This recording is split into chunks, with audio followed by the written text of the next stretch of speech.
The Vanguard sensors picked up the signal 3 days before humanity's paradigm shifted forever.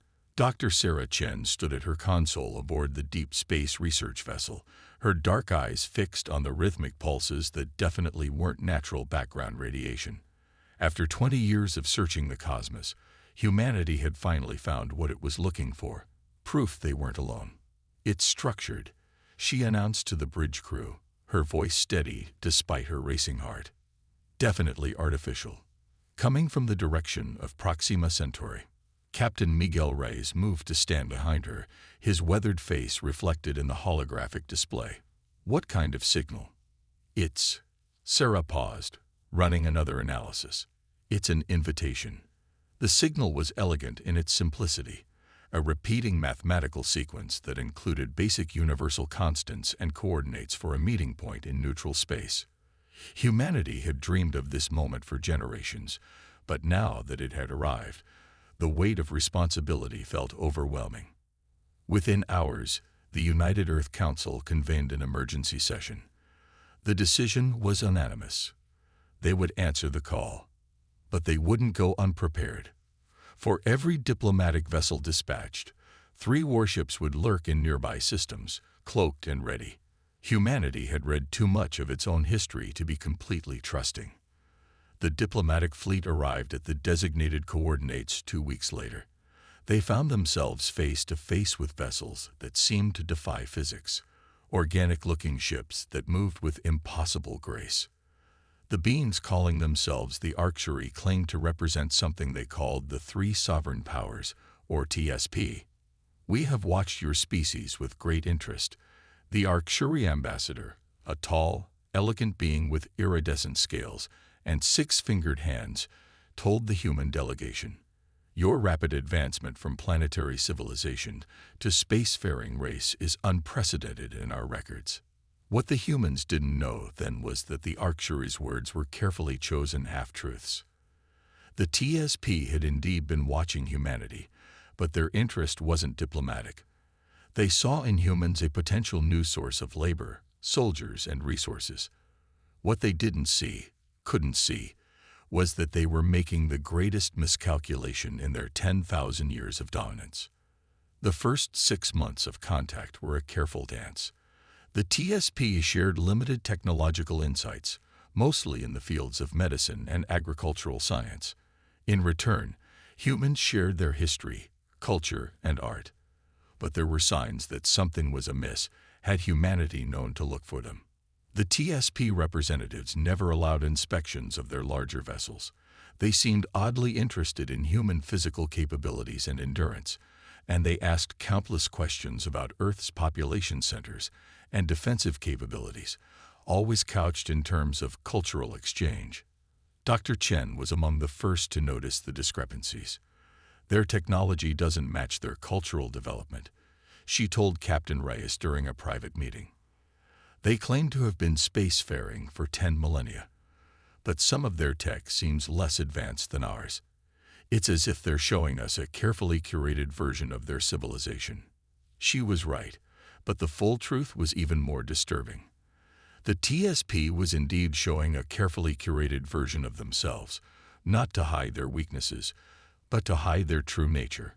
The 3 sovereign powers were not the benevolent coalition they claimed to be, but rather a triumvirate of slave-holding empires that had dominated the galaxy through force and fear.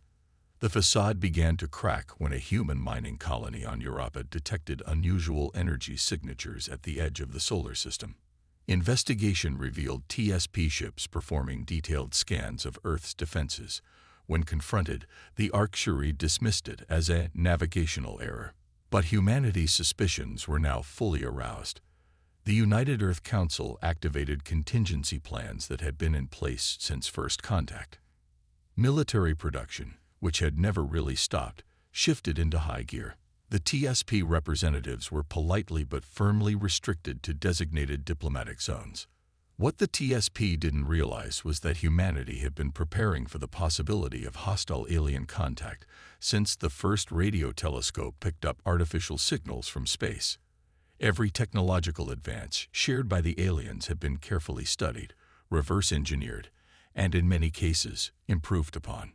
Human ships might have looked clunkier than their alien counterparts, but they packed devastating firepower behind their utilitarian designs. The breaking point came exactly 1 year after first contact. A TSP cultural exchange vessel attempted to abduct the entire population of a small research outpost on Mars. They found themselves facing not the easy prey they expected, but a heavily armed garrison equipped with weapons that shouldn't have existed according to the technology they'd shared with Earth. The would-be slavers retreated, but the damage was done. Humanity now knew the truth, or at least part of it. They didn't yet know about the billions of enslaved beings suffering under TSP rule, or the countless species that had been worked to extinction in the Empire's mines and factories. But they knew enough to understand that the galaxy was not the peaceful place they'd been led to believe. As the TSP ships fled the solar system, they transmitted one final message. You have no idea what you're dealing with. The human response was immediate and clear. Neither do you. The stage was set for a conflict that would reshape the galaxy. Humanity had wanted to find its place among the stars. Instead, they had found a calling, one that would see them become either the champions of freedom or another broken species ground under the heel of empire. The TSP had made a critical error in their calculations. They had looked at human technology, human biology, and human military capability. What they had failed to understand was human determination, human adaptability, and most importantly, humanity's fundamental rejection of slavery and oppression. The game of deception was over. Now would come the weight of steel. 3 months after the Mars incident, the TSP leadership made their first serious miscalculation. They launched what they considered a modest invasion fleet toward the human colony of New Eden, a terraforming project in the Ta-CD system. The fleet consisted of 200 vessels, normally enough to subjugate a young spacefaring race. Admiral Helena Winters stood on the bridge of the UES Thermopylae, watching the tactical display as the enemy fleet dropped out of faster-than-light travel. Her silver hair was pulled back in a tight bun, her uniform crisp despite the mounting tension. She didn't need to give any orders. Every ship in her fleet was already executing their carefully planned response. "Let them come a little closer," she murmured, more to herself than her crew. "Let them think they've surprised us." The TSP fleet, commanded by High Marshal Kexry of the Arctuary, moved with the confidence of experienced conquerors. Their tactical computers showed only a handful of defensive satellites and a small planetary defense force. What they couldn't detect were the 200 human warships hiding in the shadow of Ta-CD's third gas giant, their heat signatures masked by the planet's intense magnetic field. A technique, ironically, that humanity had developed after studying the cultural exchange data provided by the TSP themselves. The invasion fleet was halfway to New Eden when Admiral Winters gave the order. Execute Operation Hammerfall. Human ships erupted from their hiding place, their engines burning bright against the void. Unlike the organic curves of TSP vessels, human warships were angular, utilitarian, and bristling with weapons. They had been designed with one principle in mind: overwhelming force. High Marshal Kexry's first indication that something was wrong came when his flagship's sensors detected multiple gravitational distortions. "Impossible," he hissed through his respirator. "Their drive signatures are larger than anything they should be capable of." The human fleet hit the TSP forces from behind and above, their formation splitting the alien fleet like a wedge. Winters had studied historical naval battles extensively, and she designed her strategy around one simple fact. Space combat shared many principles with ocean warfare. Control the high ground. Even in space, there was always a high ground, and you control the battle. "Target their command and control vessels," Winters ordered. "Let's see how well they fight when they can't coordinate." Human ships launched salvos of missiles that the TSP had never seen before, weapons that used the aliens' own shield frequencies against them, creating resonance cascades that shattered their defensive barriers. It was another gift of their cultural exchange, turned back against them with terrible efficiency. The battle lasted less than an hour. By the time it was over, the TSP fleet was in ruins. Those ships that could still maneuver were retreating in disarray, leaving their crippled companions behind. Of the 200 vessels that had arrived to conquer New Eden, only 40 made it back to TSP space. But it wasn't just the military victory that sent shockwaves through the three sovereign powers. It was the revelation of just how badly they had underestimated human capabilities. The weapons they'd faced weren't just advanced. They were innovations on TSP technology that their own scientists hadn't conceived of. In the aftermath of the battle, as human ships began the process of recovering survivors from the disabled TSP vessels, they made another discovery. The invasion fleet had been carrying holding cells, enough to imprison the entire population of New Eden. And in those cells, they found members of dozens of species, all wearing neural control collars. Admiral Winters stood in the cargo bay of the Thermopylae, looking at the rows of freed slaves being treated by medical personnel. Her expression remained professional, but her hands were clenched tight behind her back. "Send everything we found to Earth," she ordered her communications officer. "Every image, every scan, every piece of data. The world needs to see what we're really dealing with." The response from Earth was swift and unified. The United Earth Council convened an emergency session that lasted 5 days. When it ended, they had issued the Liberation Proclamation, a formal declaration that humanity would not rest until every enslaved being in TSP space was freed. The TSP leadership received the proclamation with a mixture of amusement and concern. Amusement because they had ruled the galaxy for 10 millennia. Who were these upstart humans to challenge them? Concern because the Battle of New Eden had demonstrated that these upstarts had teeth. They didn't know that even as they debated how to respond, human intelligence vessels were probing deeper into their territory, mapping their worlds, and making contact with resistance movements that had existed for centuries. They didn't know that human factories were already retooling for full wartime production, or that the best minds on Earth were working to turn more of the TSP's cultural exchange technology against them. And they certainly didn't know that the slaves they'd freed from the invasion fleet were already providing invaluable intelligence about TSP infrastructure, defenses, and most importantly, the location of major slave processing centers. Admiral Winters stood at her viewport, watching as debris from the battle was collected and analyzed. "Send word to Earth," she told her communications officer. "Tell them that Phase 1 is complete. The enemy has shown their hand." She didn't need to add what everyone already knew. Phase 2 would be taking the fight to TSP territory. The three sovereign powers had ruled through fear for 10 millennia. Now they would learn what it meant to be afraid. The weight of steel had been felt, but it was only the beginning. The truth about the three sovereign powers unfolded like a horror story. Each new piece of intelligence gathered by human deep recon ships painted a darker picture of an empire built on suffering. But it was the testimony of Dr. Ixel, a former TSP geneticist who defected to Earth, that finally revealed the full scope of their atrocity. "You must understand," the avian scientist told the United Earth Council, his feathers rustling with agitation. "They don't just enslave bodies. They engineer entire species for servitude. My own people were modified over generations to be more compliant." The recording of his testimony spread across human space like wildfire. Public opinion, already against the TSP, crystallized into cold fury. Recruitment centers couldn't process volunteers fast enough. The war effort, already substantial, became the single greatest mobilization in human history. Captain James Chen, no relation to Dr. Sarah Chen from First Contact, stood on the bridge of the stealth cruiser Shadow of Dawn, reviewing holographic data from their latest reconnaissance mission.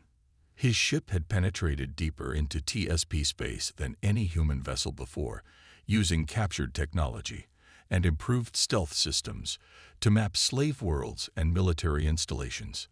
"They're moving their slave processing centers deeper into their territory," his XO, Commander Diana Rodriguez, noted. "They're learning." Not fast enough, Chen replied, highlighting a particular data cluster. Look at these energy signatures. They're consolidating their operations, making bigger targets. They think distance equals safety. What the TSP didn't realize was that their habit of centralizing slave processing was exactly what humanity had hoped for. Bigger targets meant more efficient liberation operations. More efficient liberation operations meant more freed slaves, and every freed slave was both a moral victory and a source of intelligence. The Liberation Fleet, as it came to be known, grew with each passing month. Human warships were joined by vessels crewed by freed slaves, many of whom had been starship operators before their enslavement. What they lacked in advanced technology, they made up for in intimate knowledge of TSP space and a burning desire for revenge. The first major liberation operation targeted a processing center in the Arcturus sector. The TSP had concentrated nearly 1 million slaves there, thinking the facility's distance from human space made it safe. They were wrong. Admiral Helena Winters, now commanding the combined Liberation Fleet, had spent months planning the operation. When it came, it struck like lightning. Human ships dropped out of FTL practically on top of the facility, their improved drives allowing for precision jumps that the TSP had thought impossible. Remember, Winters broadcast to the fleet, "This is not just a military operation. This is a rescue mission. Every life we save is a victory. Every slave we free is a testament to what we're fighting for." The battle was swift and precisely targeted. TSP defenders found their communications jammed by frequencies derived from their own technology. Their weapons, designed to fight at long range, proved less effective against human ships that closed to point-blank range. And their shields, optimized against known weapons, provided little protection against human innovations. But the real shock came after the fighting. The freed slaves, expecting their liberators to simply leave them to their fate, found instead a comprehensive support system waiting. Human medical ships provided treatment. Refugee transports stood ready to evacuate them to safe worlds. And perhaps most importantly, they were offered a choice: settle in human space, return to their homeworlds if possible, or join the Liberation Fleet. Many chose to fight. One of them was Zexna, a former slave who had been a tactical officer before her enslavement. Standing on the bridge of a newly commissioned liberation vessel, she addressed her mixed crew of humans and freed aliens. "For 10,000 years, they made us believe we were inferior," she said, her translator conveying the emotion in her harmonic speech. "They told us we deserved our chains. But look now, look at what happens when just one species decides that slavery is unacceptable. Look at what happens when someone finally says no more." The liberation of the Arcturus facility marked a turning point. The TSP could no longer pretend they were dealing with a minor uprising or a limited conflict. The humans weren't just fighting their military. They were dismantling the very foundation of their society. In response, the TSP began to fracture. The three powers, once unified in their dominance, started to blame each other for their failures. The Arcturi accused the Kithtal of withholding military resources. The Kithtal accused the Nemsist of failing to properly assess the human threat. The Nemsist responded by beginning to fortify their own worlds against their supposed allies. Captain Chen watched the diplomatic intercepts with satisfaction. "They're doing half our work for us," he told Commander Rodriguez. "They've ruled so long through fear that they don't know how to handle being afraid." But the true game changer came from an unexpected source. Dr. Sarah Chen, who had first detected the alien signal that led to first contact, made a breakthrough in analyzing TSP communication protocols.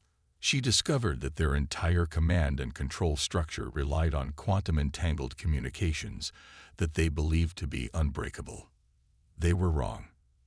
As the Liberation Fleet prepared for its next major offensive, humanity had already begun to seed TSP space with devices that could intercept and decode their supposedly secure communications. The chains of truth were being forged into weapons, and the next phase of the war would show the TSP just how completely they had underestimated their opponents. The stage was set for the largest military operation in human history. The chains of truth had revealed the enemy's weakness. Now it was time to break the triangle. Operation Shatterpoint began not with a massive fleet engagement, but with a whisper.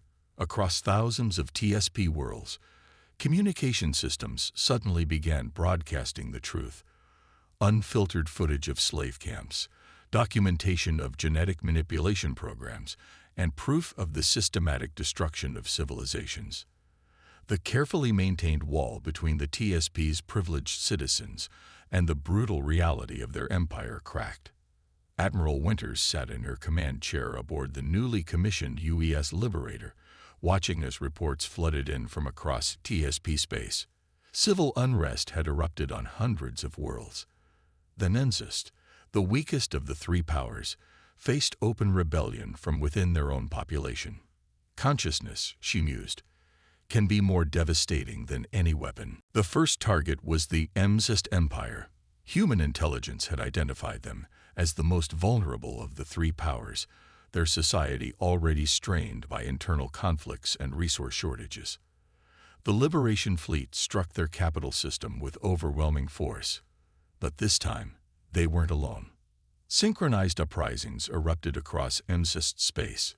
Slave populations, armed with weapons smuggled in by human stealth ships over the preceding months, struck at their oppressors. More surprisingly, significant portions of the Nensist military switched sides, their own consciousness awakened by the revealed truth of their civilization. Captain James Chen, now commanding a battle group, led the assault on a major Nensist shipyard. "Send the recognition signal," he ordered as his ships engaged the defensive fleet. The response was immediate. Nearly a third of the defending vessels powered down their weapons, their crews having secretly pledged allegiance to the liberation cause. The Nensist government collapsed within weeks. Their leadership, faced with both external assault and internal rebellion, attempted to flee to their allies' territory. They found their supposed friends' borders closed to them. The Arcturi and Kithtal, true to the nature of tyrants, abandoned their allies to save themselves. But the fall of the Nensist was only the beginning. As their empire crumbled, a flood of information about TSP operations and capabilities poured into human hands. Dr. Sarah Chen, working with a team of former TSP scientists, used this intelligence to crack the remaining encryption on their quantum communication network. The effect was devastating. Human forces could now predict TSP fleet movements before they happened. Liberation forces could evacuate slave populations before TSP loyalists could execute them. The advantage of surprise, held by humanity since the beginning of the conflict, became total superiority. The Kithtal were next to face humanity's wrath. But unlike the Nensist campaign, this phase of the war was marked by precision rather than overwhelming force. Human ships would appear seemingly out of nowhere, strike critical facilities, and vanish before reinforcements could arrive. Liberation forces would evacuate entire slave populations, leaving nothing but empty facilities for the Kithtal to defend. "We're not just breaking their military," Admiral Winters explained to her staff. "We're breaking their myth of invincibility. Every successful raid, every liberated world, every freed slave proves that they can be defeated." The psychological impact was profound. The Kithtal, who had built their society on the belief in their natural right to rule, found themselves increasingly isolated. Their own lower classes, seeing the prosperity of liberated worlds, began to question the foundation of their civilization. The turning point came at the Battle of Nexus Hub, where the largest Kithtal fleet ever assembled faced the combined forces of humanity and their liberated allies. The battle lasted 3 days, involved over 10,000 ships, and ended with the complete surrender of the Kithtal military command. In the aftermath, as human medical ships treated casualties from both sides with equal care, a captured Kithtal admiral asked Captain Chen a question that would be recorded in history books. "How can you treat us with compassion after all we've done?" Chen's response was simple: "Because that's what makes us different from you." The fall of the Kithtal left only the Arcturi, the original architects of the three sovereign powers. They had watched their allies fall, had seen their supposedly perfect system of control collapse, and had learned nothing. Instead of surrendering, they began a campaign of desperate brutality, threatening to exterminate their slave populations rather than see them freed. They didn't realize that this final act of cruelty would seal their fate. The Liberation Fleet, now comprising ships and crews from hundreds of species, prepared for the final phase of the war. The Arctuary would learn that their greatest mistake wasn't underestimating humanity's military capability. It was underestimating humanity's capacity for both justice and mercy. The triangle was broken, but the final battle, the one that would determine the future of the galaxy, was about to begin.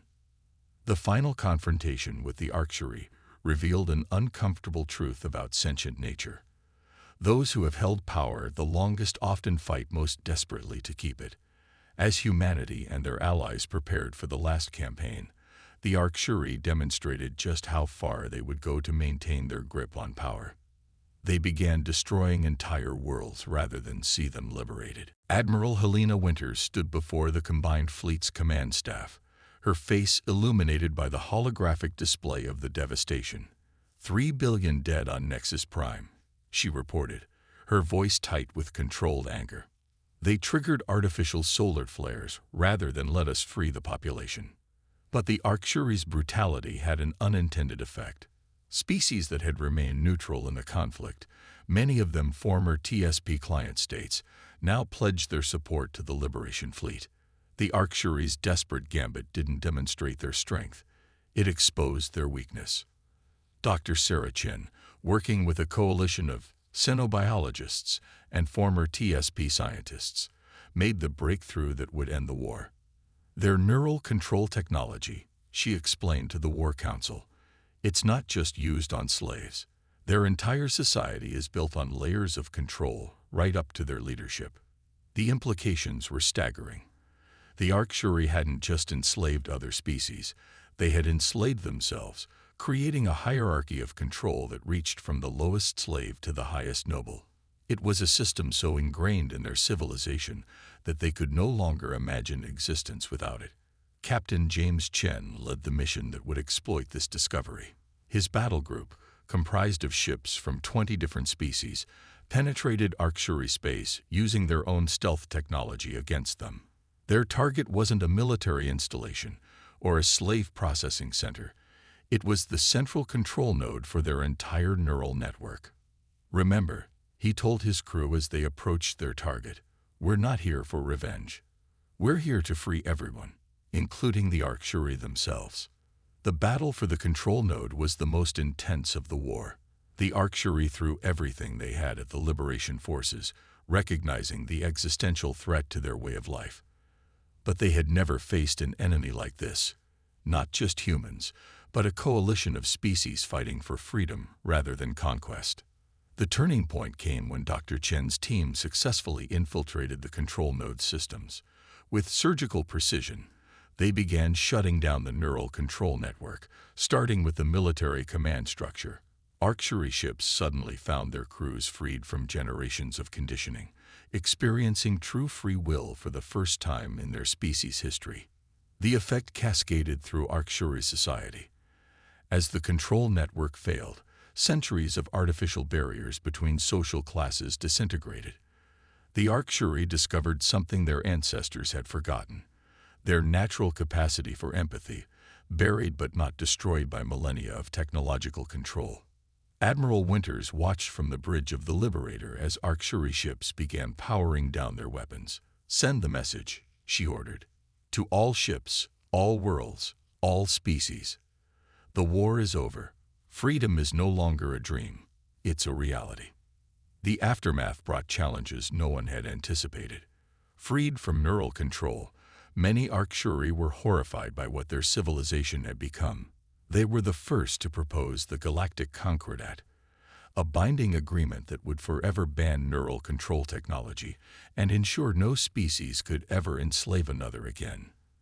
The signing ceremony took place on Earth, in the same chamber where humanity had first learned of the three sovereign powers' existence. Representatives from hundreds of species gathered to pledge themselves to a new way of life. Among them were Arcturian representatives, their neural control implants replaced with translation devices.